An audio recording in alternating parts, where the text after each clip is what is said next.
Today, Democrats and Nancy Pelosi signal surrender on the coronavirus relief bill, and President Trump says we got to get back to work. We have got to get back to work and keep the economy going. We got to do it by Easter. We've got a lot coming up, and it starts right now.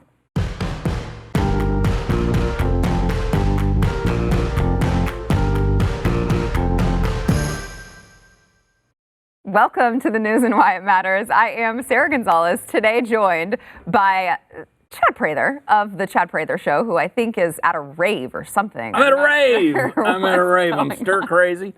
I found the loveliest woman sitting on my couch at home. Turns out we're married. Huh? Yeah. Who knew? The blessings of quarantine. Congratulations. Thank you. Also joined by Glenn Beck himself, who probably has also learned a thing or two about being in quarantine at home. Yeah, I found the same thing. I found this beautiful woman sitting on my couch. It turned out to be Elle McPherson, which I thought, why is she on my couch? Wait a second. I didn't ask any question. I just went with it. That was a weird turn of events. She's like, I'm quarantined with you. And I said, all right, but I'm happily married. I always knew Glenn was a collector, but dadgum. That's a classic. That's a classic. Start with Democrats. So we've been taking you guys, the audience out there, on this journey with the coronavirus relief bill that got stalled. It was bipartisan over the weekend. Chuck Schumer came out, said they were making progress on it. It was great. Then it got stalled because Nancy Pelosi flew in on her broomstick and demanded that they include this entire big, huge wish list that the Democrats wanted to stuff, jam-pack in the bill, including what, Glenn, a diversity quota for corporations. They had all kinds of stuff. They had airplane emissions, which I don't know about you, but I'm thinking to myself, I'd stay inside for another 2 months if we could just get the airlines to reduce their emissions. Solar panel credits. Did you see, what's his name? Owns the Mavericks here in Mark town. Cuban. What's his name? Yeah. Mark Cuban. Did you see his explosion? He just went off. He was like, stop it! Just do your job! I think people are getting to the end of their rope, and we're only a week in. Yeah, well, that may be why Democrats are signaling that they are taking back this 1,400-page bill proposed by Nancy Pelosi and reverting back to putting the bipartisan agreement back on the bargaining table. So apparently, according to WAPO, which take that for what it's worth, the White House agreed to some basic concessions, including an inspector general who could oversee what Democrats were labeling as, the slush fund of money to those evil corporations. That's good. Yeah, there's nothing wrong with more oversight, right? And then, I wish we would have had more with Joe Biden when he was in charge of TARP, but that's a different story. I shouldn't bring that up. And then, the new bill will also do away with means testing for coronavirus relief checks and extending help to even those who do not make enough to file a tax return. Well, at the end of the day, everything comes with you got to pledge allegiance to the agenda. That's the deal. As long as you're pledging allegiance to the agenda, then they want to help you. But what they're finding out the hard way is that there are people out there who want their lives back, and they will scrap your agenda if you're not doing your job to give it back to them. I have to tell you, I think it's going further than that, Chad. I think there is a feeling in the nation that is just beginning, and next week it's going to be on fire, and that is, I don't really care. I really don't care. When we started this, you said, let's go in for 2 weeks. And we knew that it was going to be longer. But you never really said to us, oh, by the way, the nation won't recover if we're all hiding in our houses, for more than a couple of weeks. And I think as that's dawning on people, I think there are more Americans that are saying to themselves, like I am. I said to my daughter the other day, she asked me, Dad, what does this mean? And I said, it means that I don't know, but if this goes on for a long time, America may not be America anymore. And she said, what does that mean? And I said, I don't know at this point, but I do know this. I'm of the age. I'm 56. In Italy, they're cutting off the cutoff for medical care is 60. So you're not going to get any medical care. There's your socialist government for you. You're not going to get any medical care if you're 60. I would gladly go in and be a Chernobyl fireman and go run everything that I could, go do my job, go in every single day. If it meant that my kids would have an economy and a country that was free that they could come back in. And I'll bet you most parents and definitely all grandparents feel exactly the same way. Yeah, well, that's what our Lieutenant Governor Dan Patrick here in Texas, basically his sentiment was, if you're over 70, I'm willing to sacrifice for my grandkids and so that this country can work again. Which I want to get your... 56. I'm willing to do it myself. Sure, of course. At 56. And I want to get both of your thoughts on that because, Chad, you did bring up Lieutenant Governor Dan Patrick. He is, for some reason, in hot water for making these remarks. I don't know. Let's play what he actually said, and then, gentlemen, I want to get your thoughts. No one reached out to me and said, as a senior citizen, are you willing to take a chance on your survival in exchange for keeping the America that all America loves for your children and grandchildren? And if that's the exchange, I'm all in. And that doesn't make me noble or brave or anything like that. I just think there are lots of grandparents out there in this country, like me, I have 6 grandchildren, that what we all care about and what we love more than anything are those children. And I want to live smart and see through this, but I don't want the whole country to be sacrificed, and that's what I see. Chad, it sounds a lot like what Glenn said, which I don't find either to be controversial statements to say, I want this to be good for my kids and my grandkids. Well, something to know about Dan Patrick, and we are all friends with Dan, and if you look at that lapel pin he's wearing, there's 2 American flags, or there's the Texas flag and American flag, and there's a cross in the middle. He comes at things from a place of faith, and he looks at his life as something that can be given away sacrificially, and for the sake of the next generation. So many people, and this is what's distressing to me, so many people have gotten to a place where they idolize their lives to a point where they're not willing to sacrifice anything at any age to say, hey, because again, we've never given up anything ever in this country. I have to tell you, I think I disagree with you here, Chad, for a very rare time to disagree with you. But I really think that there are more Americans that are of my age, perhaps your age. I don't know how old you are, but where their kids are 67. Wow, you look good for 67. Thank you. Where your kids are out of the house or close to out of the house, that I would be willing to, and I think a lot would be willing to bet that there are millions of us that would say, this is our service. This is our World War II. And if I have to go out and I get sick, that's fine. I'll work until I can't work anymore and don't waste the medicine on me. But I'll keep this thing going so everyone else can stay safe. But we've got to open this country up for business or there isn't going to be anything left. I don't think we make it to Easter. I really don't. I mean, I'm talking to people today that were saying, I may not have a business next week. And these were people that were doing well 2 weeks ago. 2 weeks ago, I was saying to my business partner, this may be the turnaround year for me. This may be the best year I've had in over 10 years. That's done.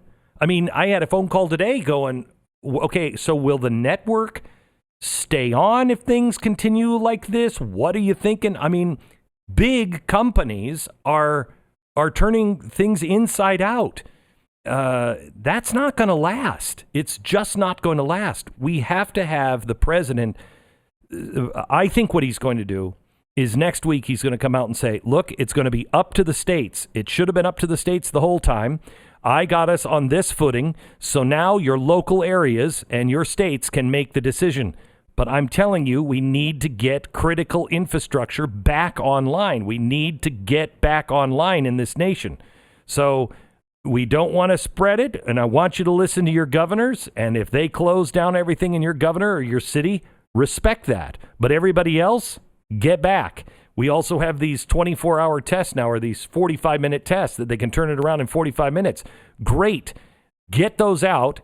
Test. If you don't have it, or if you've already had it, get back into the workplace. Hey, Glenn, let me throw something out that I think is pretty scary when you consider this, because I agree with you. I think there's a lot of people that are out there, but here's something that's very frightening. When you consider that people over the age of 58 control about 75% of the wealth in this nation. I mean, there's a huge portion of wealth, trillions and trillions of dollars controlled by people over 58. If they die, well, I should say this. I think the estimates in Forbes recently from a Harvard review is that by 2030, millennials stand to inherit $68 trillion. Jeez. Now, this is a group of people who are open to things like socialism. They're open to things like single-payer health systems. They're open to all of these things that we're fighting against today. We're going to give them the money because, again, this is something that could likely, if left as it is, could obliterate the older generations and make these things happen even faster than they are, passing on a nation's wealth to people who don't share the same values.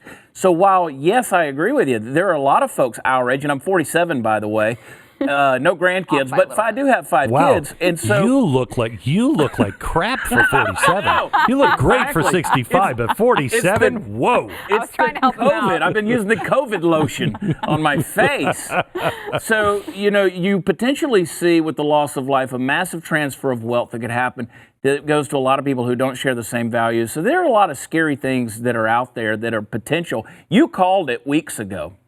You sat right here at the table I'm sitting at, in the chair I'm sitting in. You called this in terms of the economy, what the potential dangers were that were there, way beyond a microbe or a germ that you can catch in terms of a virus. And you talked about the real disease that could potentially come as the economic downturn. And that's exactly what we're seeing. Because here's the thing, if small businesses are gone, then Amazon takes over. Amazon, Google, these big companies, they become the government. In the grand scheme of things, they control our lives. It could happen. It could happen quickly. I mean, it really, by Easter, we could have 40-50% of small businesses gone, just gone, and that's terrifying to me. And you'll notice who's getting the money. You're going to get the money going to the banks. You're going to get it to the big corporations. You watch, that money is just not going to make it past the banks. They'll offer it to small businesses, but I will tell you there's going to be riots in the streets if you need a loan and you can't get a loan because, well, you haven't been in business, for more than 5 years and your business is looking a little shoddy right now. Well, it wasn't looking shoddy until we all went, into Corona capture. Now it looks pretty bad. Yeah. And if we can't get it, but the big banks get it, it's going to be a problem. Tomorrow, on my TV show at 9 p.m. Eastern time, I'm doing a special on the things that they are planning and doing right now. The bills that they're passing, the plans that are being made by the Pentagon, they are truly terrifying. And I want my government to make plans in case of a total meltdown. I mean, we had them in the 1950s and 60s in case of nuclear war. But the things that they're putting down in writing is against the Constitution and 2 laws that protect us from these kinds of things.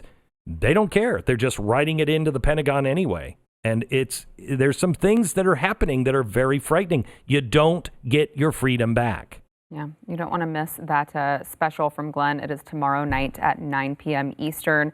Coming up, President Trump says we have got to reopen the economy by Easter. We've got to get back to work. We will have more on that. Huge. But first, yes, that's huge. Incredible. First, we want to thank our sponsor, Keeps. So losing your hair is just, let's be frank, it sucks. It's not fun. It's embarrassing to people, even though you have no reason to be embarrassed. It's like this weird taboo thing. You don't want to talk about it. You don't want to go to the doctor for it. You just sit there and you don't like it. Well, here's the thing. You can sit there and not like it, but you can do something about it while you're sitting on your couch in quarantine. That's the coolest part. Keeps. Keeps is the company that you can go to.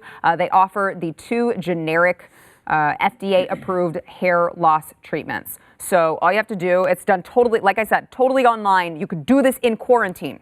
That's how easy it is. You take a couple pictures of your hair, you send it online, you have a doctor review it, and they ship the treatment directly to your door.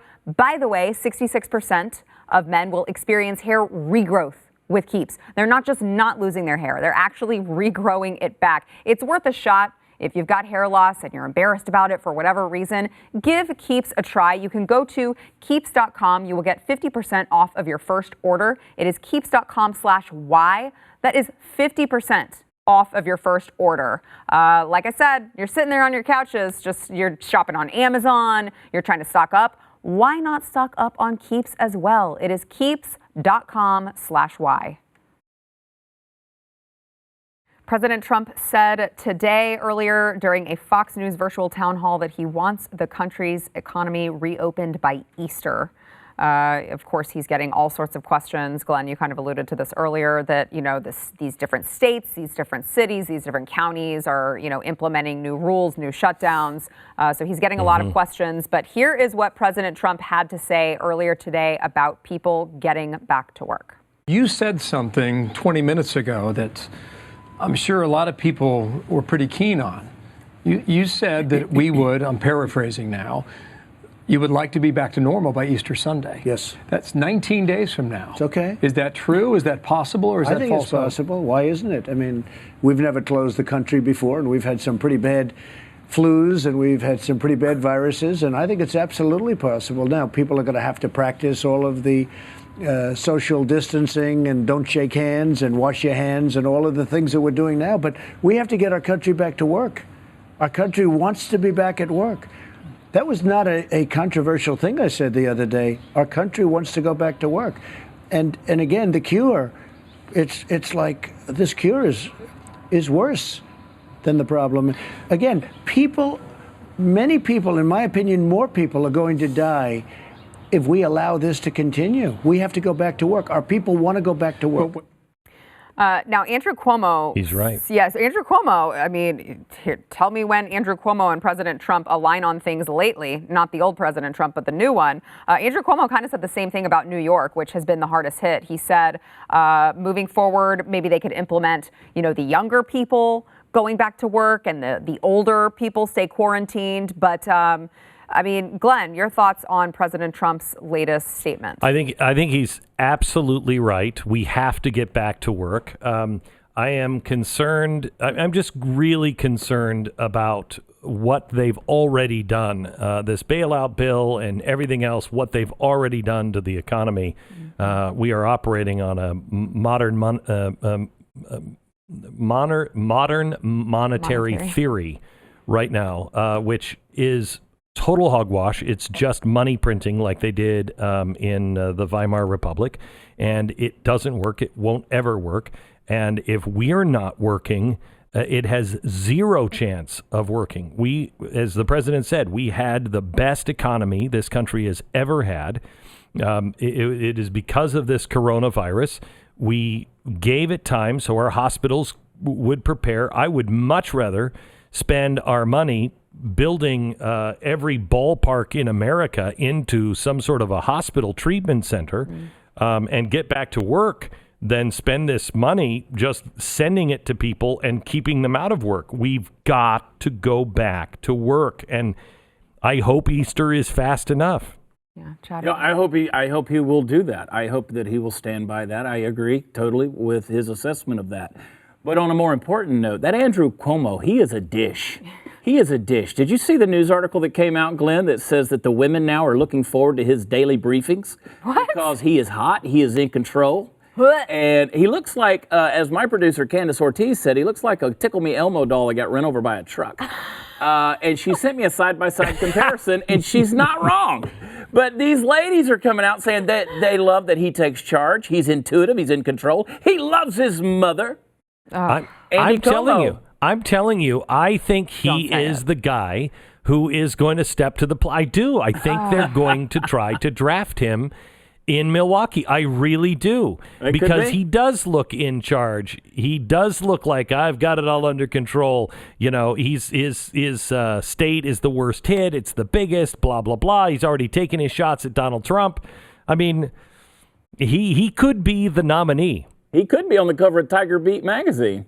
No. According to what these ladies are saying. What? He has the 45 to 85, the 55 to 85 Desperate Housewife demographic. Andy Como has it nailed down. Lockdown. The stuff quarantine brings out of people. He looks like he's been run over, not by a dump truck, but like a bag of cleats. I don't even know where to take this. I don't even know where to take this. I will say, though, it is really annoying. He's like one of those apples. He's like one of those apples that you put the cloves in for eyes. Go back to that picture. He's like one of those sunken apples. I will say, I don't know if you guys have seen him being interviewed by his brother Chris Cuomo.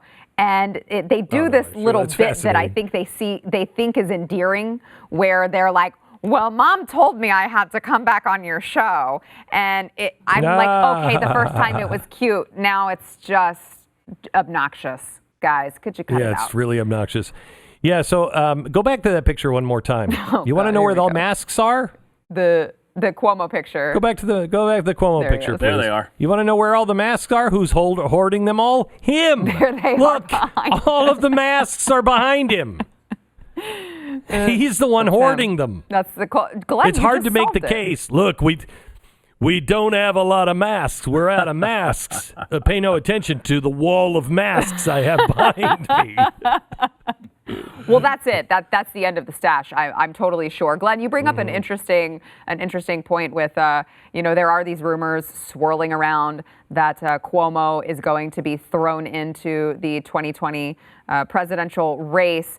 But meanwhile, here's Joe Biden, which is possibly why people are talking about drafting Cuomo so late in the game. Here's Joe Biden at a press conference yesterday. I don't know if this guy ever knows where he is at any particular given point in the day. I'm glad the president has finally activated the National Guard. Now we need the armed forces and the National Guard to help with hospital capacity, supplies, and logistics. We need to activate the Reserve Corps of doctors and nurses and beef up the number of responders dealing with these crush of cases. And in addition to that, we have to make sure that we are in a position that we are. Well, let me go to the second thing. I've spoken enough of that. The president must use the Defense Production Act. Oh. Wait, what? Oh my gosh, how horrible is that? Let me go, because I've spoken enough about that. Oh my gosh. So his prompter goes down. He has no idea who is allowing him. He came out yesterday and said, somebody asked him, "What, Joe, when are we going to see you on TV, huh? Because we're seeing too much of Donald Trump." And he said, "Well, and I'm quoting, they just put a new high-speed internet thing in my recreation room at home. So they built a television studio in my home." Oh, there's so many things wrong with that. First of all, no one's had a rec room since 1968. Okay, the Brady Bunch had a rec room, and it was out of date at that point. A rec room, and they put in a high-speed internet. What, have you been using dial-up the whole time, Joe? What are you talking about? And they're gonna put my moving picture on a television wave. You won't have to read the words. It's a talkie. No. Right. And then they let him do this live. Why let him do it live? Yeah. Why? Tape it. That's a great point. Why not tape it? You're already doing it from his house, Chad. Well, what that shows you is he was on cruise control. He had no idea what he had said up to that point. So he didn't lose a train of thought. He had no train of thought. The train was off the rails. Yeah. He was reading what they were giving him, and suddenly he didn't know he was in the room, much less on live, whatever he was on. Can I make a contrast to Donald Trump? I think what Donald Trump is doing at 5 p.m., I have to tell you, I wish, for the first time, I wish I had a great relationship with him because I want to produce his 5 o'clock thing that he's doing every night. Because I think he should go back into a boardroom and they should put him in the situation room or whatever because, the reporters, one of them just had the coronavirus. You can't have that in front of the president. So you put him in a room, you got all the TVs behind him, all the stats and everything, and the papers everywhere, and they're meeting, and he just says, "Hello, America. I want to tell you what we've been doing today. What are we working on? Bill." And then Bill stood in at the table, and the camera goes to Bill, and you make it like The Apprentice. He could run that at 8 p.m., and people would watch it. Yeah. He's in control, and I have a real sense in watching him that... this is why we hired this guy.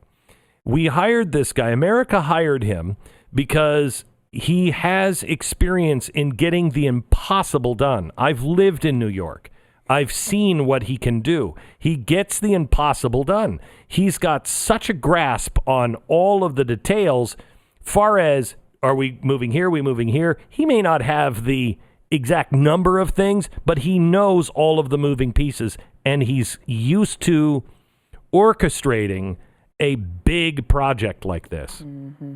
When we come back, a man has now died from taking the drug that Donald Trump is suggesting that we look into to combat coronavirus. The mainstream media wants to pin it all on President Trump, but there's just one tiny detail that they're leaving out of their headline that may kind of throw a wrench in that whole theory of blaming President Trump. Back in a minute.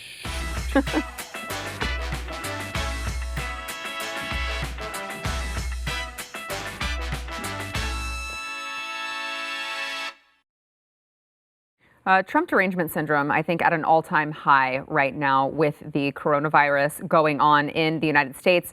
There is a headline that possibly some of you have read out there about an Arizona man who has died after ingesting chloroquine. Now, here's a couple tweets from CBS News. Man dies after taking drug touted as coronavirus treatment by Trump. And then there is NBC News. Arizona man dies after ingesting chloroquine in an attempt to prevent coronavirus. Now, if you actually click on the link and read it, which I don't know the statistic of how many people actually click on the link and read it. None. I think it's, just teeny tiny, maybe a half of a percentage who actually click on the link and read it. You find out that this couple actually ingested fish tank cleaner, which, what was it? It was chloroquine phosphate, not the actual human drug, chloroquine phosphate in a koi fish tank cleaner. And they were like, "Cheers, honey," and they just downed it. That's what I heard. That's what I heard Donald Trump say at the press conference. Go into your fish tank and get that. Make sure it says phosphate on it. Yeah. First of all, he said you have to ask your doctor about it, but doctors should be able to use this and prescribe this. That's what he said. And he wasn't recommending that everybody goes out into their fish tank. I have a theory, and I want to ask you guys an honest but tough question, because at 9/11, we all kind of came together. I don't think we're coming together on this one. I think Americans are. I don't think the press is. I don't think they're joining us.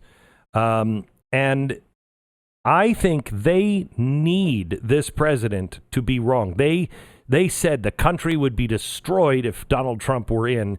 Here they see an opportunity for the country to be destroyed, and their hatred for him is standing in the way of anything that could possibly stop the destruction. So this hydroxychloroquine.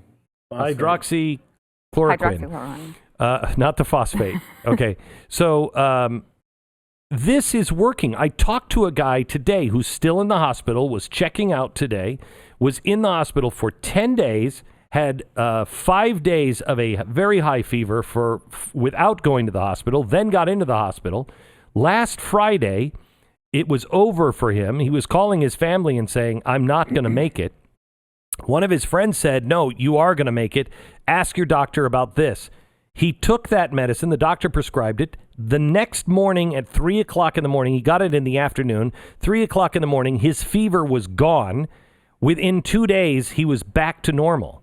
This has been used in South Korea. This is being used in New York hospitals right now, and it is effective. And my question to you guys is, I think that there are members of the press that just need him to be wrong. And they don't care even if it is the destruction of their country.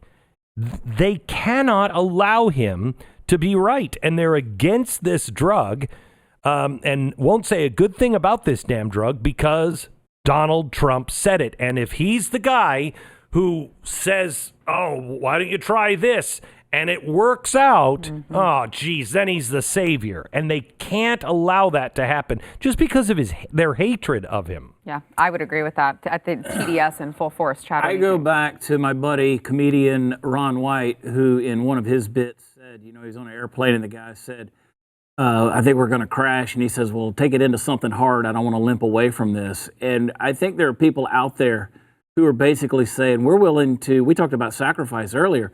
They're willing to say, you know what, we're on the plane. The plane's at a low altitude. We've been trying to bring this thing down. Forget the fact that we're on it, as long as the pilot dies in this. I said back in 2007 that there is no possible way the media will ever allow Barack Obama to fail. He could not fail. And I said in 2016, there's no way the media can allow Donald Trump to succeed. And that is exactly what we're seeing. Because if Donald Trump is a success, then by default, Barack Obama is a failure. And they can't let that ever be thought of as true or close to reality. Yeah. Glenn, what I just think they've talked themselves into this story and they're not going to ever let it go. 100%, well, 1,000%. How much, though, do you think, because typically it's the media working in conjunction with the Democrat leadership, to push these narratives. How much culpability do you think that Democrat leadership has in this as well, just in blaming Trump for everything? Oh, they're two peas in a pod, the same pod. I mean, it is what they have done, what the Democratic leadership has done is disgusting. Can you imagine if in the first week of 9/11, if they were saying, by the way, we want to make sure that we have some pork in there for us. Right. They wouldn't have had the guts to do that. Now, all of them might have just put something in anyway without us knowing, but no one would have held up any legislation to help the American people and to help the week that it was really kind of happening. No way. They're so emboldened. They think they can get away with anything, and I think America finds it disgusting, really disgusting. Chad, do you agree? I agree 100%. I mean, what more can you say to that? It's 100% accurate. Yeah. All right, when we come back, it's not just LA County, but several counties, they're deeming gun stores with all of these closings. Gun stores are now considered non-essential. At the same time that they're letting inmates out of the jails because of coronavirus. What could possibly go wrong? We'll get into that after the break.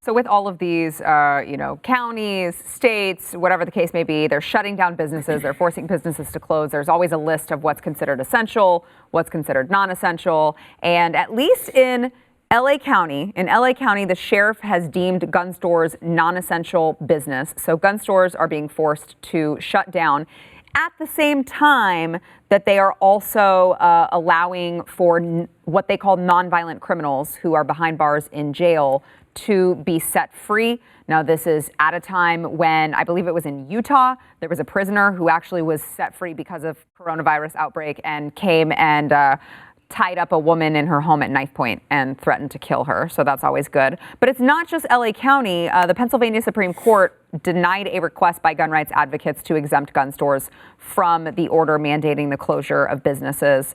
And they said, no, we don't think that in this time where we're just allowing a bunch of criminals on the streets that we're going to give you the right to go get something to protect yourself. Glenn, should I be frightened? Because I'm a little frightened by this. No, I don't think there's really even a story here. This is why none of us live in Los Angeles or in Pennsylvania. I mean, that's what you get for living in LA County, I guess. But what I'm seeing is a trend. New Jersey is doing this. Washington D.C. You know how many FFL there are in Washington D.C.? Think about how many FFL licenses are there? Dealers, people that can actually buy and sell guns to people. How many in the great city of the District of Columbia? I'd say 0. One. Wow. Yeah, 1. Well, there's 0 now. They made a special deal with him that he'll be the only one that can ever sell guns. And we called him because he just threw up his hands and said, I'm not doing this anymore. He was so busy. He's like 70. He was so busy. When we got him on the phone, he said, I don't know what's happening in the world right now, but there's a huge run on guns and I'm done. Well, yeah. Okay. He's the only one. And he blames it on Congress. He's like, look, they have the right. I've been begging them to let somebody else sell guns. They won't do it. I'm the only one, and I'm not doing it anymore. I need a life. They should put a high-speed internet in his recreation room so he can know what's going on in the world. Well, I don't know if he can have something so sophisticated like our former vice president. Not in his recreation room, Chad. Chad. I wonder if not Joe, but Bernie has one of those in his winter home. Yeah. It just... Well, if he's lucky, I'll tell you that. And if he's really lucky, he has that... You remember that old paneling? Oh, that old sweet paneling that was always up in every rec room. Oh, that's sweet. I wish he can dance the disco dances. Bust up a shiver robe. Let's make some more room in the recreation. This is going downhill fast. Chad, back to the topic at hand. Thank God we're not worrying about that in the great state of Texas. I don't think we will worry about that in the great state of Texas. People in LA County typically buy their guns out of the trunk of a car anyway.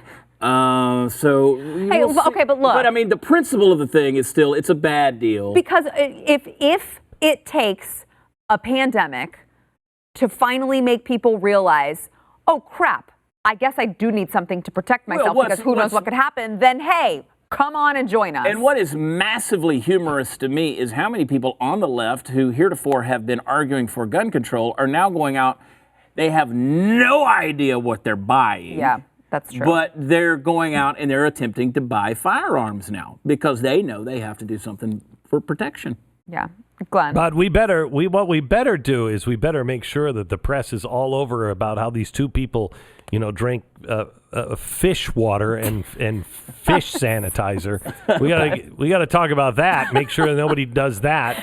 Pay no attention to the guns. I found some drain cleaner. It said sulfuric acid. It was under the thing. I'm sure I'm going to take that for my reflux later because it does contain the word acid. Well, I tell you, I hear those acid trips are crazy. Now, I haven't heard from my wife in about 3 hours after she drank some of that acid in the Drano can. Yeah. Tell you what we're going to do tonight, honey. We're going to put on some Timothy Leary records on our record player in the recreation room, and we're going to sip on Drano. I guess we're just tripping on acid. I feel like this is the conspiracy theory side of me. I just feel like something more insidious is going on when you've got them shutting down gun stores at the same time that they're letting criminals free from jail. Who knew all it would take for them to just say, sure, have at it, guys. You're let back into the general population was a virus. I will. Go ahead. I was just going to say, I know that my attitude has changed towards preparation and the world. I've always been a reasonably prepared person. I've been very deliberate and conscientious about my surroundings, situational awareness in my home. But I find myself thinking in terms of home invasion and things like that because desperate times cause desperate people. And you find yourself thinking more and more about that. So the idea that they're now trying to limit something that would personally protect you, that is a scary thought. Yeah, Glenn. He thinks he's protected. Do you have Kevlar blankets? I mean, Do you I have don't. Plastic sheeting for fallout? We have some stuff on the glass, Glenn. It's a prepper contest over here. I don't have armed guards in the cabana out front. And you're not prepared, son. I will tell you, I don't remember what we were talking about now. It's just. We were talking about, my gosh, Joe Biden again. Guns and letting criminals out into Well, the what I told Jill to do is just step out on our balcony and fire some blasts. Yeah, I've got a shotgun. I'm not trying to take away your gun. I just shoot it through the door, which is illegal. But that's what he was recommending. I think you're right, Sarah, to be concerned that you don't go into the conspiracy, but there are things that are going on, and when you see what they are with the documents, I'm going to be tweeting out the documents tomorrow. It's not a secret, just no one's reporting on it. When you see what they're actually doing in all of the branches, you might be a little more paranoid and with a lot more of a reason to be. Mm-hmm.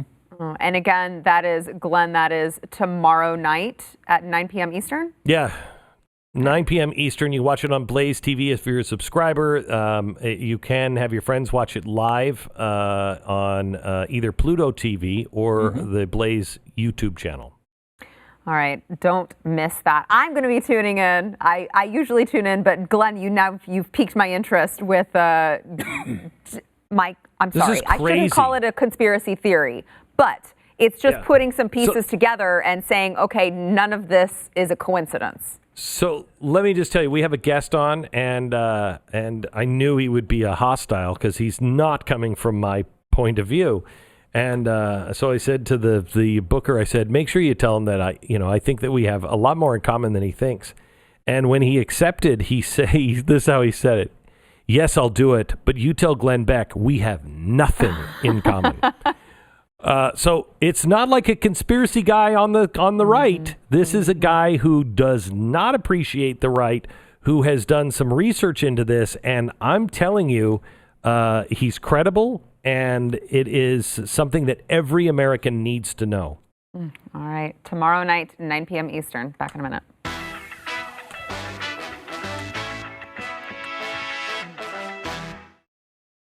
Yesterday's poll, will the coronavirus bill the Democrats rejected backfire on their party? 90% of you said yes, which is nice to hear. I was confident the average American would see through it. 10% said no. Today's poll, how long are you willing to stay quarantined for? Okay, here are your options, gentlemen.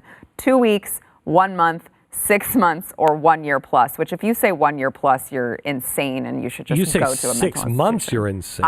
Wait a minute. I agree. 2 weeks from now or 2 weeks total? So another week. It's a great question because 2 weeks from now, I don't think I say yes. Yeah, I mean, I say 2 weeks. I'm willing to go a month if you really give me evidence. 6 months? No. No.